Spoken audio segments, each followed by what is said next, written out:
আসসালামু আলাইকুম। সকালে আমি একটা ভিডিও আপলোড করছিলাম মাছের ঝোলের তরকারির। সেখানে দেখলাম অনেকেই কমেন্ট করছে, এত পানি কেন?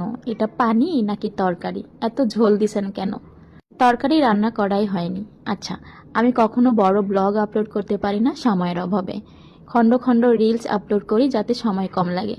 তো এখন থেকে চেষ্টা করব একটু ব্লগ আপলোড করার, যাতে আপনাদের বুঝতে সুবিধা হয়।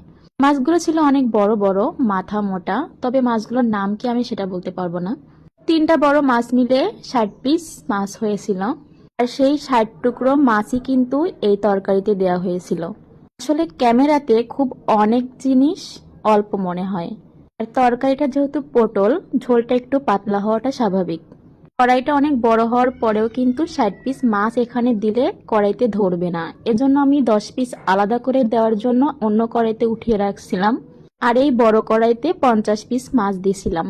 আসলে আমরা জয়েন্ট ফ্যামিলি, এই যুগে কিন্তু জয়েন্ট ফ্যামিলি প্রায় দেখাই যায় না। ওসব কথা বাদ দেই, আপনাদের কথার অ্যান্সার দেই। 60 জন মানুষের প্লেটে যদি 60 চামচও ঝোল দিতে হয়, তাহলে ঝোলের পরিমাপটা কেমন হওয়া উচিত এবার আপনারাই বলুন। আর এই যে তরকারি কালারটা, আর এই তরকারি দেখে কিন্তু মনে হচ্ছে না যে এখানে 50 পিস মাছ আছে। ক্যামেরাতে অনেক বেশি কিছু খুব কম মনে হয়, এটাই স্বাভাবিক। আবার কিছু মানুষ বলবেন, কড়াই হাঁড়ি পাতিলের কালার এমন কেন?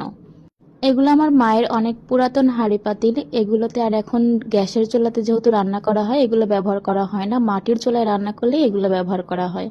আমরা বাড়িতে গেলেই শুধুমাত্র মাটির চুলা ব্যবহার করা হয়, তাছাড়া সারা বছর রাইস কুকার, গ্যাসে রান্না করা হয়।